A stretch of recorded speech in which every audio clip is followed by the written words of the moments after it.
Hello guys, welcome back to our channel.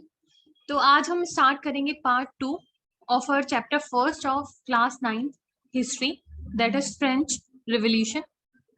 तो part 1 में हम लोगों ने क्या क्या पढ़ा था? पार्ट 1 में हमने पहले इंट्रोडक्शन पढ़ा, ठीक है, कि फ्रेंच रिवॉल्यूशन का स्टार्ट कहाँ से हुआ, मतलब आउटब्रेक ऑफ फ्रेंच रिवॉल्यूशन कौन सा वो इवेंट था जिसे आउटब्रेक ऑफ फ्रेंच रिवॉल्यूशन बोला गया, और क्या कॉजेस थे। ठीक है, कॉजेस क्या क्या थे, जिसके अंदर हमने सोशल कॉजेस भी पढ़े, पॉलिटिकल और इकोनॉमिक कॉजेस तीनों हमने पढ़े, जिसकी वजह से फ्रेंच रिवॉल्यूशन का आउटब्रेक हुआ। तो अब हम सेकेंड पार्ट में पढ़ेंगे ग्रोइंग मिडिल क्लास। ठीक है, और अगर आपने वो वीडियो नहीं देखी है तो प्लीज जाकर एक बार उस वीडियो को देख लो, उसके बाद ये वाली वीडियो देखना, तभी आपको अच्छे से चैप्टर समझ आएगा। ठीक है, तो अब हम स्टार्ट करते हैं ग्रोइंग मिडिल क्लास।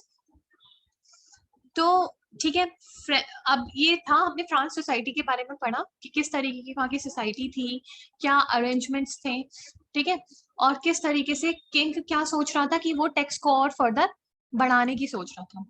ठीक है, तो ये सब चीजें चल रही थी, और ये तो ठीक है, हमने किंग के बारे में पढ़ा, हमने वहाँ की सोसाइटी के बारे में पढ़ा। अब वहां पर सोसाइटी में हम देखेंगे कि मिडिल क्लास किस तरीके से ग्रो कर गई। तो ये देखते हैं अब हम। The 18th century witnessed the emergence of social groups termed the middle class, who earned their wealth through overseas trade from manufacturing of goods and professions. तो थर्ड स्टेट के अंदर ही एक ग्रुप निकल के आया।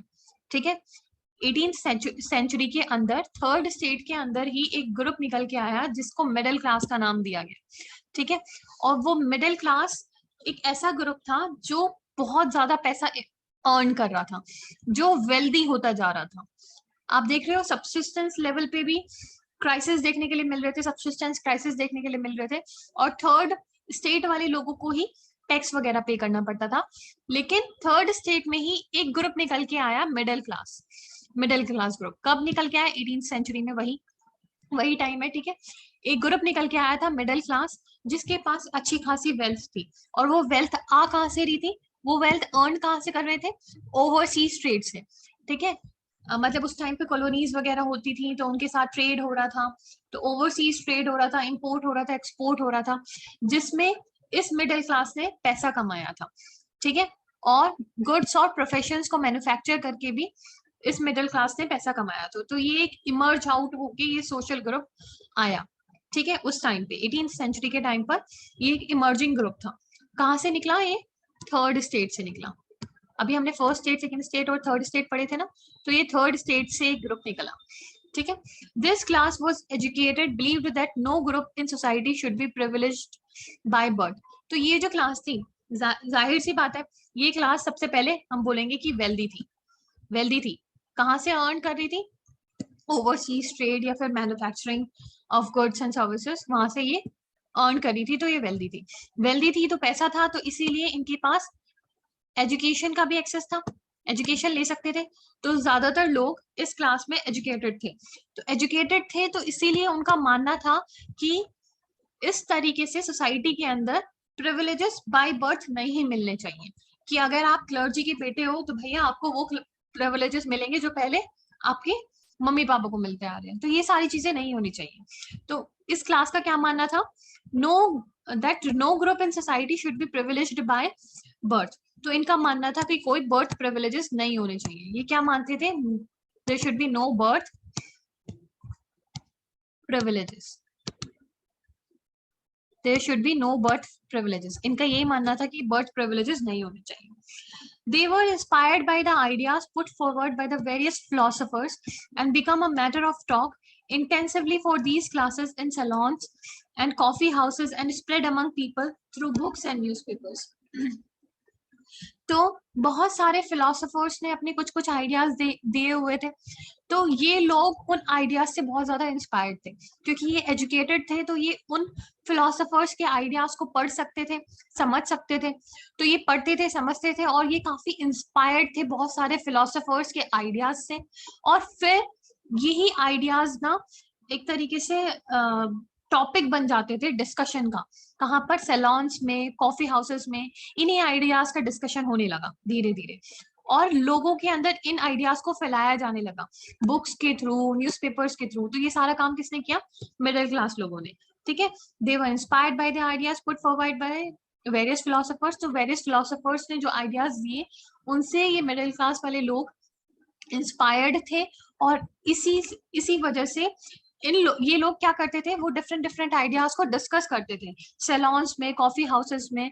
तो धीरे धीरे इन्हीं आइडियाज का डिस्कशन होने लगा और ये आइडियाज लोगों के अंदर फैलने लगे, डिस्कशन से भी, न्यूज़पेपर से भी, मतलब, और बुक्स वगैरह के थ्रू ये आइडियाज लोगों के बीच फैलने लगे, ठीक है।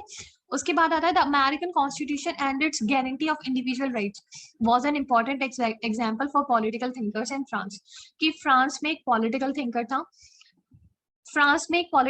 था मॉन्टेस्क्यू, और उसने एक आइडिया दिया था डिवीजन ऑफ पावर का। डिवीजन ऑफ पावर, कि पावर ऐसा नहीं होना चाहिए कि कॉन्सेंट्रेटेड नहीं होनी चाहिए in one hand. Power should not be concentrated in one hand. Power should be divided into various institutions. तो डिवीजन ऑफ पावर में मॉन्टेस्क्यू ने आइडिया दिया था कि पावर को 3 ऑर्गन्स के बीच में डिवाइड कर दो, एक लेजिस्लेटिव बना दो, एक जुडिशरी बना दो, ठीक है, और एक एग्जीक्यूटिव बना दो। तो इस तरीके से पावर को डिवाइड कर दो। तो ये जो आइडिया था फ्रांस फिलोसोफर का, इस आइडिया को, फ्रांस फिलोसोफर के आइडिया को अमेरिकन कॉन्स्टिट्यूशन ने लिया था, ठीक है। तो अमेरिकन कॉन्स्टिट्यूशन ने इस आइडिया को लिया था। तो मतलब ऐसे आइडियाज थे जो अमेरिकन कॉन्स्टिट्यूशन ने कहाँ से लिए थे? पॉलिटिकल थिंकर्स से लिए थे। फ्रांस के जो पॉलिटिकल थिंकर्स थे उनसे लिया था। और उनकी जो गारंटी है इंडिविजुअल राइट्स की, आप अभी आगे चैप्टर में पढ़ोगे कि फ्रांस के अंदर नेचुरल राइट्स की बात की जा रही है, इनएलिएनेबल राइट्स की बात की जा रही है। तो अमेरिका ने भी अपने कॉन्स्टिट्यूशन के अंदर वो इंडिविजुअल राइट्स इनकॉर्पोरेट की थी। तो ये आइडिया उसने लिया कहाँ से था? फ्रांस से ही लिया था, फ्रेंच रिवॉल्यूशन से ही लिया था, ठीक है। तो आप देखोगे कि ये जो फ्रेंच रिवॉल्यूशन है, ये काफी सारे कंट्री के कॉन्स्टिट्यूशन का बेसिक बना था, ठीक है। यहाँ से आइडियाज इवॉल्व आउट होके आए थे।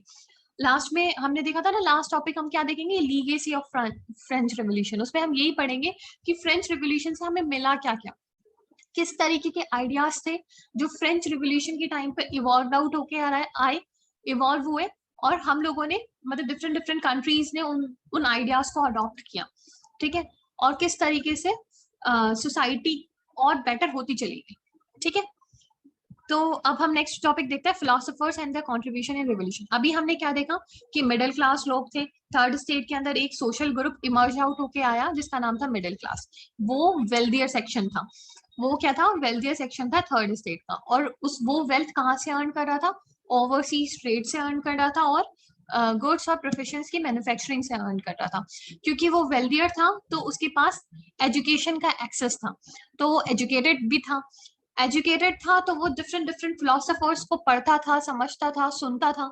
तो वो उनकी किस तरीके की ओपिनियन थी? उसकी ओपिनियन थी कि कोई बर्थ प्रिविलेजेस नहीं होने चाहिए।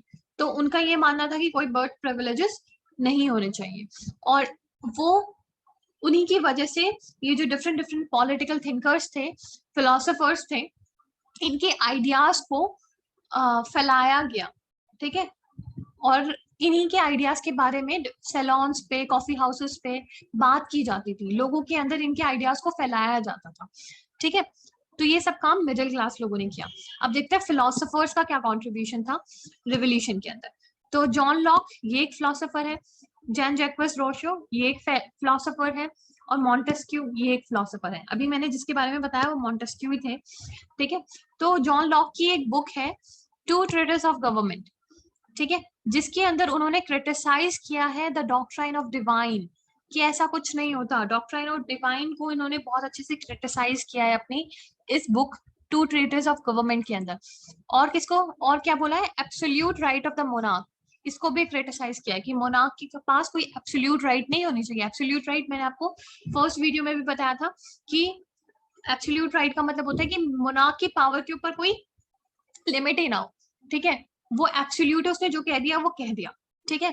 कोई उसे अपोज करने वाला नहीं है, कोई इसे समझाने वाला नहीं है, किसी की वो सुनने वाला नहीं है, ठीक है। एब्सोल्यूट राइट ऑफ मोनार्क के अगेंस्ट में इन्होंने बोला अपनी इस बुक के अंदर। और डॉक्ट्राइन ऑफ डिवाइन की, डॉक्ट्राइन ऑफ डिवाइन ये चर्च से रिलेटेड है, क्योंकि वहां के चर्च थे वो कुछ कोई भी स्टेटमेंट दे देते थे, लाइक भगवान यही चाहते हैं, कि आप थर्ड स्टेट के लोग, थर्ड आप ही मतलब टैक्स वगैरह पे करो, हम लोग नहीं कर सकते ये वो, मतलब वो डिवाइन वाली चीजें करते थे। तो उन्होंने इन दोनों चीजों को क्रिटिसाइज किया, किसने? जॉन लॉक ने, अपनी एक बुक टू ट्रेटिस ऑफ गवर्नमेंट के अंदर। ठीक है, ऐसे ही दूसरे फिलोसोफर आए, जीन जैक्वस रोशो, इन्होंने अपनी एक बुक लिखी है सोशल कॉन्ट्रैक्ट। ठीक है, जिसमें उन्होंने क्या प्रपोज किया है? A form of government based on social contract between people and their representatives. तो रोशो ने किसकी बात की है? इक्वालिटी की बात की है। रोशो ने किसकी बात की है? इक्वल वोटिंग राइट्स की बात की है। किसकी बात की है? इक्वल वोटिंग राइट्स की बात की है। और किसकी राइट्स, और किसकी बात की है? डेमोक्रेटिक गवर्नमेंट की बात की है। ठीक है, तो वो रोशो ही थे। ठीक है, तो उन्होंने एक बुक है उनकी सोशल कॉन्ट्रैक्ट, जिसमें उन्होंने गवर्नमेंट प्रपोज की है based on social contract between people and their representatives. तो मतलब उन्होंने एक्सप्लेन किया है कि ये जो गवर्नमेंट होनी चाहिए वो किसके बीच में होनी चाहिए? लोग और उनके रिप्रेजेंटेटिव्स के बीच में होनी चाहिए। तो वो इस तरीके के आइडियाज को सपोर्ट करते थे कि सबके पास इक्वल वोटिंग राइट्स होने चाहिए, उनके रिप्रेजेंटेटिव्स होने चाहिए, उनकी बातें सुनी जानी चाहिए। ठीक है, गवर्नमेंट लोगों की होनी चाहिए। ठीक है, डेमोक्रेटिक गवर्नमेंट होनी चाहिए, यही होती है डेमोक्रेसी। ठीक है, मॉन्टेस्क्यू ने अपनी एक book the spirit of laws के अंदर क्या प्रपोज किया? डिवीजन ऑफ पावर को प्रपोज किया। स्पिरिट ऑफ लॉज के अंदर उन्होंने प्रपोज किया डिवीजन ऑफ पावर, जो अभी हमने ऊपर समझाया, लेजिस्लेटिव, एग्जीक्यूटिव और जुडिशरी। ये किसने प्रपोज किया था? मॉन्टेस्क्यू। तो ये डिफरेंट डिफरेंट फिलोसोफर्स थे। हमने ये 3 फिलोसोफर्स की बात की, उनकी बुक्स की बात की और उनके आइडियाज के बारे में बात की। अब बात करते हैं आउटब्रेक ऑफ रेवोल्यूशन। अब आपने सब कुछ देख लिया, कॉजेस देख लिया, किस तरीके से मिडिल क्लास इवॉल्व आउट होकर आई, किस तरीके से फिलोसोफर्स का मतलब फिलोसोफर्स ने अपने आइडियाज दिए और किस तरीके से उन आइडियाज को लेकर डिस्कशंस होने लगे डिफरेंट डिफरेंट जगहों पर। आप देखोगे कि उन आइडियाज को लेकर डिस्कशंस होने लगे। तो उसके बाद क्या हुआ? आउटब्रेक ऑफ द रिवोल्यूशन, फिर रिवोल्यूशन का आउटब्रेक हुआ। तो Louis 16 called an assembly of the state general to pass his proposals to increase taxes on 5th of May 1789। कि अब लुइस 16 क्या डिसाइड करके बैठा था? लुइस 16 डिसाइड करके बैठा था कि अब उसको टैक्सेस को बढ़ाना है, क्योंकि उसका ट्रेजर एम्प्टी है, उसको पैसा चाहिए, तो इसीलिए वो टैक्सेस को बढ़ाना चाहता था। लेकिन लोगों की कंडीशंस क्या थी? खराब थी। फर्स्ट स्टेट सेकंड स्टेट वाले तो ठीक है, वो तो अपर लेवल के लोग हो गए, लेकिन जो थर्ड स्टेट लेवल थे वहां पर आपको सब्सिस्टेंस क्राइसिस भी देखने के लिए मिल रही है। वेदर कंडीशंस की वजह से वो और ज्यादा बढ़ जा रही है, सिचुएशन और खराब हो रही है। और ऊपर से टैक्स और बढ़ाने की बात करने की कौन सोच रहा था? लुइस 16। और दूसरी तरफ क्या हो रहा है कि मिडिल क्लास के लोग वो एजुकेटेड हो रहे हैं, वो समझ रहे हैं कि हम लोगों के पास वोटिंग राइट्स होनी चाहिए, हम लोगों के पास एक गवर्नमेंट होनी चाहिए, वहां डिवीजन ऑफ पावर होना चाहिए, कोई एब्सोल्यूटिज्म नहीं होना चाहिए। ठीक है, मोनार्की जैसी चीजें नहीं होनी चाहिए। वो ये सारे आइडियाज सुन रहे हैं फिलोसोफर्स के। तो समझ रहे हैं आप किस तरीके का एक एनवायरमेंट बन रहा है? ठीक है, लोग अब किंग की नहीं सुनेंगे।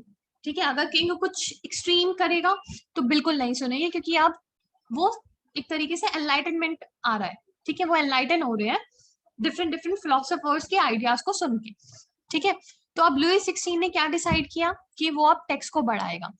ठीक है, अब टैक्स को बढ़ाने के लिए उसको एक स्टेट जनरल की मीटिंग रखनी पड़ती है। ठीक है, ये मतलब एक तरीके से एक तरीका है। ठीक है, पहले आप मीटिंग को बुलाओगे, मीटिंग के अंदर आप प्रपोजल रखोगे, फिर मतलब जो लोग होंगे वो उसको एक्सेप्ट करेंगे और फिर इस तरीके से आपका टैक्स बढ़ा देगा किंग। तो इसीलिए उसने असेंबली, स्टेट जनरल की जो असेंबली थी उसको बुलाया। ठीक है, और अपने प्रपोजल को रखा। ये कब हुआ काम? ये हुआ 5th of May 1789। ठीक है, तो जो फर्स्ट और सेकेंड स्टेट थे उसके 300 रिप्रेजेंटेटिव्स थे इस स्टेट जनरल की मीटिंग में। ये जो असेंबली है स्टेट जनरल की, इसके अंदर 3 स्टेट्स है, first state, second state, third state. तो इसके अंदर देखो, इसके अंदर 300 रिप्रेजेंटेटिव्स हर एक स्टेट से। फर्स्ट स्टेट है, देखो, सेकंड स्टेट है और थर्ड स्टेट, 3 स्टेट्स है। तो फर्स्ट स्टेट से भी 300 रिप्रेजेंटेटिव्स है, सेकंड स्टेट से भी 300 रिप्रेजेंटेटिव्स है और थर्ड स्टेट से 600 रिप्रेजेंटेटिव्स है। लेकिन अगर हम वोटिंग राइट्स की बात करें ये मैं किसकी बात कर रही हूँ, किसके अंदर है ये representatives, assembly of state general, state general की असेंबली के अंदर इस तरीके से रिप्रेजेंटेटिव्स हैं, ठीक है। तो इस तरीके से फर्स्ट स्टेट के 300 रिप्रेजेंटेटिव, सेकंड के भी 300 और थर्ड स्टेट के 600 रिप्रेजेंटेटिव। लेकिन अगर मैं वोटिंग राइट्स की बात करूं तो किस तरीके से वोटिंग राइट्स है, फर्स्ट स्टेट के पास एक वोट है, सेकंड स्टेट के पास भी एक वोट है और थर्ड स्टेट के पास भी एक वोट है। अब आप देख रहे हो थर्ड स्टेट के अंदर मेंबर 600 है लेकिन वोट कितनी है उनके पास भी एक ही है, ठीक है। तो यही लिखा है, the first and the second state sent 300 representatives each who were seated in rows facing each other on the two sides while the 600 members of the third state had to stand at the back. इसका क्या मतलब है, इसका मतलब है कि जो first state और सेकंड स्टेट के 300 रिप्रेजेंटेटिव्स थे वो एक दूसरे के सामने बैठे थे, ठीक है। इस असेंबली में जो मीटिंग बुलाई थी उसमें 300 और 300 एक दूसरे के सामने बैठे थे, फर्स्ट स्टेट और सेकंड स्टेट के, और बाकी के जो 600 थे ये पीछे खड़े थे, ठीक है। इन्हें पीछे खड़ा होना पड़ा बैक में, ठीक है।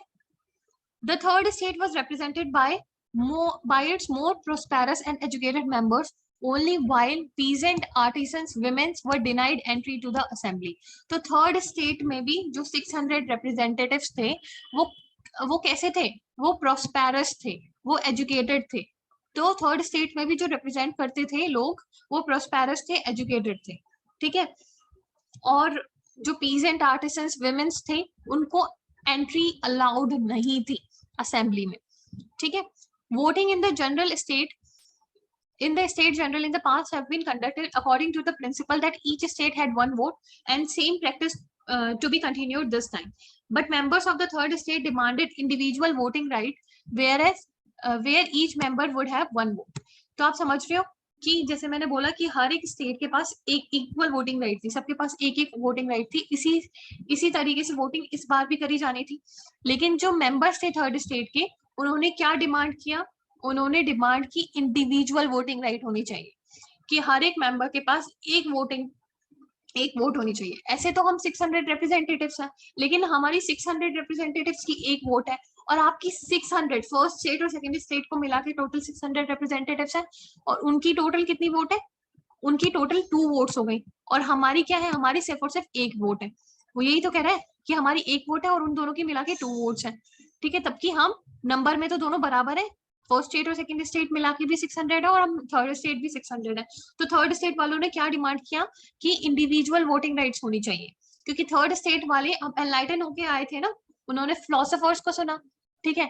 तो उन्होंने वही चीज वहां पर प्रपोजल रखा कि हर एक मेंबर के पास एक वोट होनी चाहिए, ठीक है। तो फिर इस प्रपोजल को किंग ने रिजेक्ट कर दिया, ठीक है। तो अब किंग ने उस प्रपोजल को रिजेक्ट कर दिया तो जो मेंबर्स थे थर्ड स्टेट के walked out of the assembly, तो उन्होंने असेंबली को बॉयकॉट कर दिया और वो असेंबली से चले गए। तो अब वो असेंबली से चले जाते हैं। 20th June the representatives of the third state assembled in the whole of the indoor tennis court in the ground of Versailles where they declared themselves as national assembly and vowed to draft a constitution for France that would limit the power of the monarch.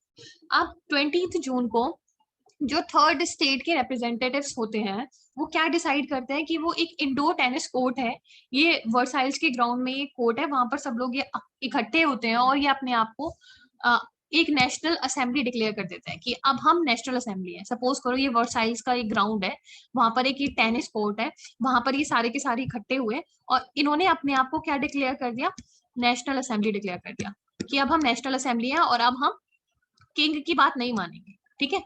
तो उन्होंने खुद से अपने आप को national assembly declare कर दिया और उन्होंने क्या करा, अब हम एक कॉन्स्टिट्यूशन को ड्राफ्ट करेंगे। क्या करेंगे, हम एक कॉन्स्टिट्यूशन को ड्राफ्ट करेंगे, ठीक है। उन्होंने ये वो किया कि हम लोग एक कॉन्स्टिट्यूशन को मतलब कॉन्स्टिट्यूशन को ड्राफ्ट करेंगे फ्रांस के लिए और वो कॉन्स्टिट्यूशन क्या करेगा, वो कॉन्स्टिट्यूशन मोनार्क की पावर को लिमिट लगाएगा, मोनार्क की पावर पर लिमिट लगाएगा। अब मोनार्क की पावर एब्सोल्यूट नहीं रहेगी, हम लोग मोनार्क की पावर पर लिमिट लगाएंगे और कॉन्स्टिट्यूशन हमारा चलेगा। इस तरीके से उन्होंने किया, ठीक है। वो बॉयकॉट करके आ गए थे स्टेट जनरल असेंबली को, उसके बाद उन्होंने खुद की अपनी नेशनल असेंबली बनाई। नेशनल असेंबली में उन्होंने ये कहा कि अब हम लोग अपना कॉन्स्टिट्यूशन ड्राफ्ट करेंगे जिसके अंदर हम अपने मोनार्क की जो पावर्स है उनको लिमिट कर देंगे। ठीक है, ये दो लोग हैं, मेराबियो या फिर अब्बेसाइस, जो भी इनका प्रोनाउंसिएशन होता होगा। तो ये जो लोग हैं, एक इनमें से एक नोबल है और ये जो दूसरा वाला है ये प्रीस्ट है। तो ये नोबल है तो ये सेकंड स्टेट से बिलोंग करेगा, और ये प्रीस्ट है तो ये किससे बिलोंग करेगा, क्लर्जी वाली फर्स्ट स्टेट से बिलोंग करेगा। तो ठीक है, तो इन लोगों ने थर्ड स्टेट को क्या किया, लीड करा। ठीक है, while the National Assembly was busy at Versailles drafting a constitution, the rest of the France was in trouble. आप देखोगे अब नेशनल असेंबली तो किसमें बिजी हो गई थी, कॉन्स्टिट्यूशन ड्राफ्ट कर रही थी। ठीक है, ये लोग उनको सपोर्ट कर रहे थे, नेशनल असेंबली को सपोर्ट कर रहे थे, थर्ड स्टेट को सपोर्ट कर रहे थे। तो ये सब चीजें चल रही थी, लेकिन जो रेस्ट ऑफ द फ्रांस था वो परेशानी में था, वो दिक्कत में था। क्यों था, बहुत ज्यादा ठंड पड़ रही थी, जिसकी वजह से फूड क्रॉप्स और ज्यादा डिस्ट्रॉय हो गई। ठीक है, जब फूड क्रॉप्स डिस्ट्रॉय हो जाएंगी तो वही जो मैंने आपको ऊपर समझाया था कि प्रोडक्शन क्या हो गया, कम हो गया, तो जो प्राइसेस होंगे वो फर्दर इंक्रीज हो जाएंगे। ठीक है, विच resulted in increase in the price, कि प्राइसेस और ज्यादा बढ़ जाएंगे, प्राइसेस और ज्यादा बढ़ गए, और वेजेस क्या है, वेजेस तो हमेशा कांस्टेंट रहेंगी उनकी, वेजेस के अंदर कोई चेंजेस नहीं आएंगे, जिसकी वजह से फिर से क्या आ जाएंगे, सब्सिस्टेंस क्राइसिस आ जाएंगे। ठीक है, तो अब क्या हो रहा था, बेकर्स जो थे, जो ब्रेड वगैरह बेक वगैरह करते थे, also hoarded supplies of bread. Hoarded का मतलब क्या होता है, होर्डेड का मतलब होता है स्टॉक में रख लेना। ठीक है, जो ब्रेड की सप्लाईज थी वो उनको स्टॉक में रख लेते थे ताकि उनको ज्यादा प्रॉफिट मिले। ठीक है, एक तो हो रही है कि नेचुरल शॉर्टेज जो क्रिएट होगी, वो क्यों होगी, क्योंकि वेदर खराब है, तो मतलब एक तरीके से प्रोडक्शन नहीं हो रहा है, इसीलिए। और दूसरी चीज, जो बेकर्स हैं वो भी कुछ चीज अपनी क्या करके रख लेंगे, स्टोर करके रख लेंगे कि अभी प्राइस को थोड़ा और बढ़ने दो, उसके बाद हम उस चीज को बेचेंगे। तो इस तरीके से जो बेकर्स थे वो क्या करते थे, होर्ड करते थे सप्लाईज ऑफ ब्रेड, ताकि वो ज्यादा से ज्यादा प्रॉफिट को बना पाए। तो after spending hours in long queues at the bakery, crowds of angry women stormed into the shops। कि अब देखो कितना बहुत ज्यादा टाइम लग जाता था उनको, बहुत लंबी लंबी लाइंस में खड़ी रहती थी women's ब्रेड्स वगैरह लेने के लिए बेकरी पे। ठीक है, शॉर्टेज हो गई थी, ब्रेड्स वगैरह नहीं मिल रही थी, तो इसकी वजह से जो क्राउड था एंग्री वेमेन का, उन्होंने क्या किया, शॉप्स पर ही हमला कर दिया। ठीक है, तो at the same time king order, अब किंग ने भी इस सिचुएशन को देखा कि लोग किस तरीके से परेशान है, गुस्से में हैं, और जाहिर सी बात है भूखे हैं, एक दूसरे के ऊपर मारा मारी कर रहे हैं। ठीक है, इस तरीके से लड़ाई चल रही है, तो इसीलिए किंग ने क्या किया, ट्रूप्स को ऑर्डर किया, ट्रूप्स को ऑर्डर किया कि भाई आप पेरिस के अंदर जाओ। ठीक है, तो 14 जुलाई को जो क्राउड था, जो बहुत गुस्से वाला क्राउड था, उसने क्या किया, stormed and destroy the Bastille. तो जो बेस्टाइल प्रिजन हमने सुना था ना, उसको उसने डिस्ट्रॉय कर दिया। क्यों डिस्ट्रॉय कर दिया, देखो किंग ने क्या किया, किंग कह रहा था ट्रुप्स को, उसने ऑर्डर दिया कि आप जाओ और इस सिचुएशन को कंट्रोल करो। कौन सी सिचुएशन, कि लोग गुस्से हैं, गुस्से में वो क्या कर रहे हैं, वो बेकरी शॉप्स वगैरह को तोड़ रहे हैं, एक दूसरे से लड़ाई कर रहे हैं, और किंग को डर था कि कहीं वो गुस्से में मुझ पे अटैक ना कर दे, तो उस सिचुएशन को कंट्रोल करो। लोगों ने उसको मिस इंटरप्रेट कर लिया, वहां पे बहुत सारी र्यूमर्स वगैरह फैल गई। किस तरीके के र्यूमर्स फैल गई, वहां पर र्यूमर्स फैल गई कि ये जो किंग ने ट्रुप्स को भेजा है ताकि ये हमारी क्रॉप्स को डिस्ट्रॉय कर दें, हम लोगों के ऊपर अटैक कर दें, तो इसीलिए ये सारी र्यूमर्स फैल गई और लोगों ने गुस्से में आकर बेस्टाइल प्रिजन पर हमला कर दिया। ठीक है, और जो भी वो फोर्ट्रेस था उसको भी डिमोलिश कर दिया। In the countryside, rumors spread from village to village that the lords of the manor were on the way to destroy their ripe crops through their hired gangs। कि जो मैनर्स हैं, ठीक है, जो लैंड को on करते थे, वो क्या कर रहे हैं, उन्होंने अपने गैंग हायर किए हैं और वो हमारी जो राइप क्रॉप्स है उनको डिस्ट्रॉय करने के लिए आ रहे हैं। तो इस तरीके की अफवाह फैल गई थी, जिसकी वजह से पीजेंट्स डर गए थे, और बहुत सारी डिस्ट्रिक्ट में उन्होंने जो कैसल होते थे नोबल्स के, जहां वो रहते थे, उसको अटैक किया, और जितना भी हॉर्डेड ग्रेन था, जो भी स्टॉक में ग्रेन उन्होंने रख रखा था, जाहिर सी बात है नोबल्स वगैरह ये लोग क्या करते थे, स्टॉक करके रख लेते थे ग्रेन्स वगैरह का, तो उन सबको लूट लिया, और जो भी डॉक्यूमेंट्स थे उनको जला दिया, जिसके अंदर रिकॉर्ड्स होता था मेमोरियल ड्यूज का। ठीक है, कि किसके ऊपर कितना कर्जा बाकी है, तो उसके रिकॉर्ड्स होते थे, तो उन सारे रिकॉर्ड्स को उन्होंने जला दिया। किसने? पीजेंट्स ने, क्योंकि वो तो वैसे भी परेशान थे, ठीक है, उनको खाना वगैरह भी नहीं मिल रहा था, और उन्हें लगा कि इस तरीके से मैनर वगैरह आ रहे हैं वो हमारे क्रॉप्स को डिस्ट्रॉय कर देंगे, तो इसीलिए वो उनके कैसल वगैरह में गए, उनको अटैक किया और लूट मचा दी। एक तरीके से आप देख रहे हो कि उन्होंने क्या किया, होर्डेड ग्रेन्स को लूट लिया। उसके बाद जितने भी डॉक्यूमेंट्स थे जिसके अंदर मेमोरियल ड्यूज लिखे रहते थे उनको जला दिया। Large number of noble fled from their houses. तो अब इतने ज्यादा लोग आ रहे हैं, वो तुम्हारे घर को जलाने के लिए आ रहे हैं, तुम्हारे डॉक्यूमेंट्स को जलाने के लिए आ रहे हैं, और जो तुम्हारी ये जहां पर तुमने ये ग्रेन्स वगैरह स्टोर करके रख रखे हैं उन्हें लूटने आ रहे हैं, क्योंकि वो भूखे हैं बेचारे, ठीक है। तो अब ये सारी चीजें देखकर जो वो नॉबल्स थे वो अपना घर छोड़ छाड़ के भागने लगे, ठीक है। और काफी तो ऐसे भी थे जो नेबरिंग कंट्रीज के अंदर भाग गए, ठीक है।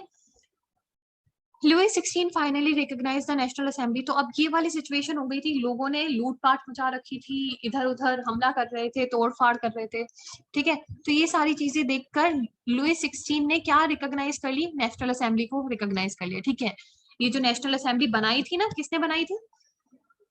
थर्ड स्टेट वाले लोगों ने ही बनाई थी ना। तो लेकिन जो ज्यादा थोड़े प्रोस्पेरस थे, जो वेल्दियर सेक्शन था थर्ड स्टेट का, उसने नेशनल असेंबली बनाई थी।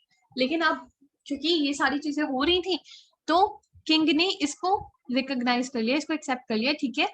ये अब से ये नेशनल असेंबली है, मोनार्की चली गई। अब क्या आ गया? कॉन्स्टिट्यूशनल मोनार्की आ गई। अब जो आप लिमिट लगाओगे मेरी पावर्स पे, मैं उसको एक्सेप्ट करता हूँ, ठीक है। ये किंग ने बोल दिया वहां की। तो देख लो, उसने कॉन्स्टिट्यूशन का एक्सेप्ट कर लिया।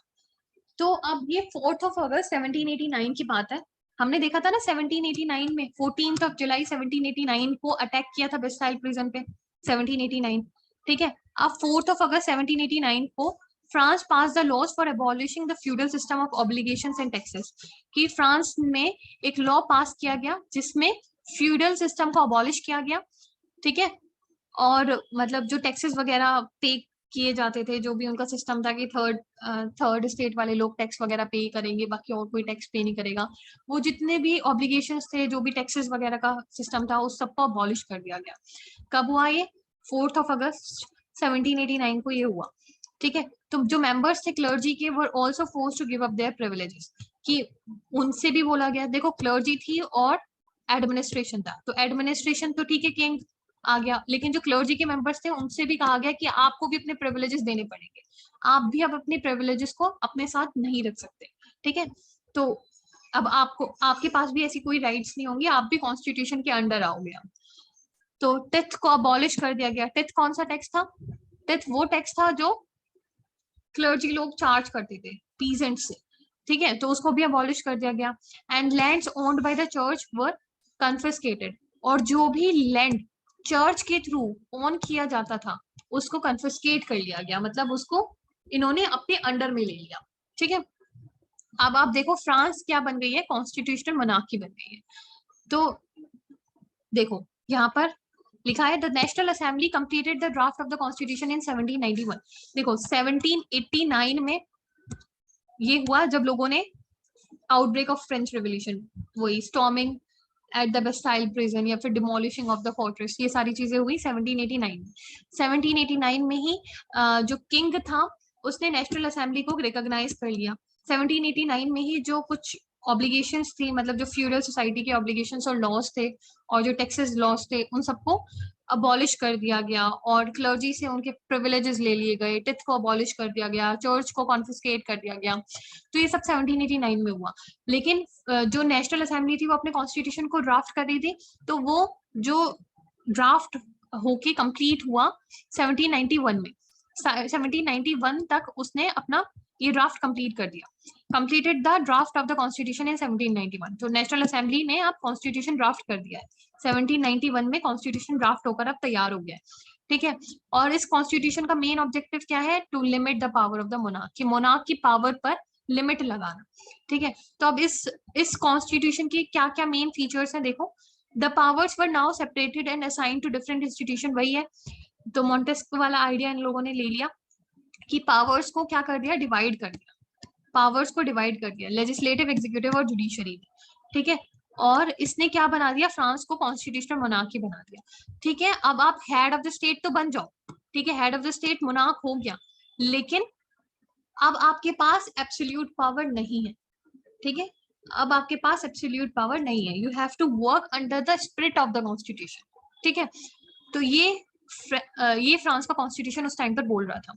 अब जो ये कॉन्स्टिट्यूशन है 1791 का, एक तो इसने ये किया कि डिवीजन ऑफ पावर कर दिया, दूसरी चीज gave the power of making laws in the hands of national assembly, कि नेशनल असेंबली ये एक इनडायरेक्टली इलेक्टेड हाउस था। ठीक है, इसके पास पावर आ गई कि अब आप लॉज बना सकते हैं। ठीक है, लॉज कौन बनाएगा, अब national assembly, national assembly laws बनाएगी। लॉज इनेक्टमेंट का काम किसके पास आ गया, नेशनल असेंबली के पास आ गया। ठीक है, the national assembly was elected by a group of electors, क्योंकि ये इनडायरेक्टली इलेक्टेड हाउस था ना, तो group of electors which were chosen by active citizens, कि एक्टिव सिटीजंस होंगे वो इलेक्ट करेंगे कुछ इलेक्टर्स को, और जो इलेक्टर्स होंगे वो members of national assembly, national assembly के मेंबर्स को इलेक्ट करेंगे। ठीक है, तो इस तरीके से नेशनल असेंबली के अंदर जो लोग होंगे वो इनडायरेक्टली इलेक्टेड होंगे, क्योंकि वो उनको इलेक्टर्स इलेक्ट करेंगे, और इलेक्टर्स को कौन इलेक्ट करेगा, एक्टिव सिटीजन। अब एक्टिव सिटीजन कौन थे, तो active citizen comprises of only man above 25 years of age who paid taxes equal to 3 days of labor wage। अब देखो ये इंपॉर्टेंट है कि जो 1791 का कॉन्स्टिट्यूशन आया, ये जो किसने ड्राफ्ट किया था, नेशनल असेंबली ने ड्राफ्ट किया था। नेशनल असेंबली किससे बिलोंग करती थी, वेल्दियर सेक्शन से। नेशनल असेंबली किससे बिलोंग करती थी, wealthier section of, national assembly belong करती थी wealthier section of third state. यही तो थी ना, वेल्दियर सेक्शन था थर्ड स्टेट का जिसने नेशनल असेंबली बनाई थी। ठीक है, तो ये वेल्दियर सेक्शन था, तो इसने वोटिंग राइट्स किसको दी, वोटिंग राइट्स भी इसने वेल्दियर सेक्शन को ही दी। ठीक है, इसने बोला कि एक्टिव सिटीजन्स कौन होंगे, एक्टिव सिटीजन्स वो सिटीजन्स हैं जो वोट कर सकते हैं, और वोट कौन करेगा, ओनली मैन। पहली बात तो वेमेन को इंक्लूड ही नहीं किया गया, वेमेन को इंक्लूड नहीं किया गया, और मैन में भी सिर्फ और सिर्फ वो man above the age of 25 से ज्यादा की एज हो जिनकी, and who paid taxes equal to at least 3 days of labour's wage, जो इतना टैक्स तो एटलीस्ट पे करते हो। ठीक है, कितना, 3 days ऑफ लेबर वेज, जितनी भी एक लेबर की वेज होती है। ठीक है, 3 दिन की एक लेबर की वेज, उससे ज्यादा तो एटलीस्ट वो टैक्स पे करते हो, तो वो एक्टिव सिटीजन्स के अंदर काउंट हो जाएंगे। तो उन्होंने वोटिंग राइट्स भी वेल्दियर सेक्शन को ही दी। The remaining man and old women, उनको क्या बोला गया, पैसिव सिटीजन्स, और आपके पास कोई भी वोटिंग राइट्स नहीं। समझ आया, तो ये एक्टिव सिटीजन्स होंगे, ये इलेक्टर्स को इलेक्ट करेंगे, फिर इलेक्टर्स नेशनल असेंबली को इलेक्ट करेगी, और ये जो नेशनल असेंबली होगी ये क्या करेगी, ये लॉज बनाएगी, किसके लिए, फ्रांस के लिए। ठीक है, और डिवीजन ऑफ पावर होगा। ठीक है, लेजिस्लेटिव, एग्जीक्यूटिव, जुडिशरी ऐसे होगा, और एब्सोल्यूट पावर अब किंग के हाथ में नहीं है, तो इसीलिए हम बोलेंगे कि फ्रांस के अंदर क्या आ गई है, कॉन्स्टिट्यूशनल मोनार्की आ गई है। ठीक है, कौन लेके आया है, नेशनल असेंबली लेके आई है। ठीक है, अब यहाँ पर देखो France constitution at that time, कि उस टाइम पे फ्रांस का कॉन्स्टिट्यूशन किस तरीके का था। The constitution begin with the declaration of the rights of man and citizen. देखो कॉन्स्टिट्यूशन शुरू होता है, और कॉन्स्टिट्यूशन के स्टार्टिंग में ही क्या लिखा रहता है, declaration of rights of man and citizen. तो अब देखो, rights of man, rights of citizen, not rights of women. Women की राइट्स के बारे में किसी ने बात नहीं की, विमेन की राइट्स के बारे में किसी ने बात नहीं की। यहाँ राइट्स मैन और सिटीजन भी उन्हीं को माने। ठीक है, तो एज अ सिटीजन आपको कुछ राइट्स मिलेगी, और as a man, as a woman आपकी कोई राइट्स नहीं। Rights such as right to life, freedom of speech, freedom of opinion, equality before law were given to each human being by birth and could not be taken away. कि इस constitution ने कुछ natural rights citizens को दिए, natural rights, या फिर आप बोल सकते हो इनएलिएनेबल राइट्स सिटीजन्स को दिए, जैसे कि right to life, freedom of speech, जीने का हक, बोलने का हक, ओपिनियन रखने का हक। ठीक है, इक्वालिटी बिफोर लॉ, कि सब लोग कानून के आगे एक समान। तो इस तरीके के राइट्स दिए, और उन्होंने ये भी बोला कि ये जो राइट्स हैं ये सबको बाय बर्थ मिलेंगे, सबको मिलेंगे, बाय बर्थ मिलेंगे, और आप इन राइट्स को छीन नहीं सकते, आप इन राइट्स को छीन नहीं सकते। तो फ्रीडम ऑफ स्पीच और फ्रीडम ऑफ ओपिनियन बन गया, तो लोग अपने अलग अलग ग्रुप्स बना सकते हैं, पॉलिटिकल ग्रुप्स भी बना सकते हैं, क्लब्स बना सकते हैं, ठीक है, कुछ भी बोल सकते हैं, ओपिनियन रख सकते हैं, और they will be equal before the law, ठीक है। So it was the duty of the state to protect each citizens natural right, कि ये ड्यूटी है स्टेट की कि आप हर किसी सिटीजन के नेचुरल राइट को प्रोटेक्ट करो। और ये नेचुरल राइट मिलेंगे कैसे? बर्थ से ही मिलेंगे। कोई इंसान है, उसने जन्म लिया है, एकदम से ही उसके पास ये सारे राइट्स आ जाएंगे, ठीक है, लेकिन इनको प्रोटेक्ट कौन करेगा? स्टेट करेगी, ठीक है। अब वेरियस पॉलिटिकल सिंबल देख लो, ये आपकी बुक के अंदर कुछ पॉलिटिकल सिंबल दे रखे हैं, तो इनका मीनिंग क्या है? एक ब्रोकन चेन है, आप देखना अपने पिक्चर दे रखा है वहां पर, एक टूटी हुई चेन का, वो क्या दिखाता है? वो ये दिखाता है कि आप फ्री हो गए हैं लोग, ठीक है। द बर्डन ऑफ रोड्स और फेसेस, तो ये दिखाता है कि जो स्ट्रेंथ है वो यूनिटी में है, ठीक है, एकता में ताकत है, ठीक है। The I with in a triangle radiating light, तो एक तरीके से एक ट्रायंगल है, उसके अंदर एक आई है, और ये क्या कर रही है? लाइट रेडिएट कर रही है। ये क्या दिखाता है? The all seeing I stands for knowledge, कि ये नॉलेज है और ये लोगों को एनलाइटन कर रही है, लोगों को सिखा रही है, उन्हें एनलाइटन कर रही है, ठीक है। स्क्रिप्टर है symbol of royal power, snake biting its tail to form, एक स्नेक है वो अपनी टेल को बाइट कर रहा है और रिंग बना रहा है, तो ये इटर्निटी का सिंबल है। रेड फ्रिगेरियन कैप है, तो ये जो कैप है ये स्लेव्स के थ्रू पहनी जाती थी, और ये क्या दिखाता था? कि अब हम लोग फ्री हो गए हैं, ठीक है, अब हम फर्दर स्लेव्स नहीं रहे, हमें आजादी मिल गई। तो ब्लू व्हाइट रेड, ठीक है, ये कलर है, आप इसका फ्रांस का फ्लैग भी देखोगे, तो यहाँ ब्लू है, फिर व्हाइट है, फिर रेड है, ये रेड है, ये व्हाइट है, ये ब्लू, ब्लू व्हाइट रेड, ठीक है, नेशनल कलर्स हैं फ्रांस के। विंग्ड वुमेन है, ये लॉ का पर्सोनिफिकेशन है, लॉ को एज अ पर्सन दिखाया है। लॉ टैबलेट है, इस तरीके की लॉ टैबलेट है, ठीक है। The law is same for all and all are equal before it, कि लॉ सबके लिए एक जैसा है और लॉ के आगे सब लोग एक जैसे हैं। तो ये कुछ सिंबल्स है, ये आप अपनी बुक्स के अंदर देख सकते हो और इसका मीनिंग को आप समझ सकते हो, ठीक है। So this is all about this video. अगली वीडियो में हम पढ़ेंगे फ्रांस किस तरीके से मोनार्की को अबॉलिश कर देता है। मतलब अभी तो देखो राजा को कुछ तो पावर दे रखी थी, ठीक है, उसकी पावर के ऊपर लिमिट लगा दी, लेकिन कुछ तो पावर थी। लेकिन अब हम आगे देखेंगे फ्रांस उसकी वो पावर्स भी उनसे छीन लेता है, मोनार्की बिल्कुल वहां खत्म हो जाती है और फ्रांस रिपब्लिक बन जाएगा, ठीक है। ये हम नेक्स्ट वीडियो में पढ़ेंगे। टिल देन स्टे कनेक्टेड, और प्लीज अगर आप लोगों को ये वीडियोस पसंद आ रही हैं तो इन्हें लाइक करें और सब्सक्राइब करें और लोगों में शेयर करें, ठीक है। Thank you.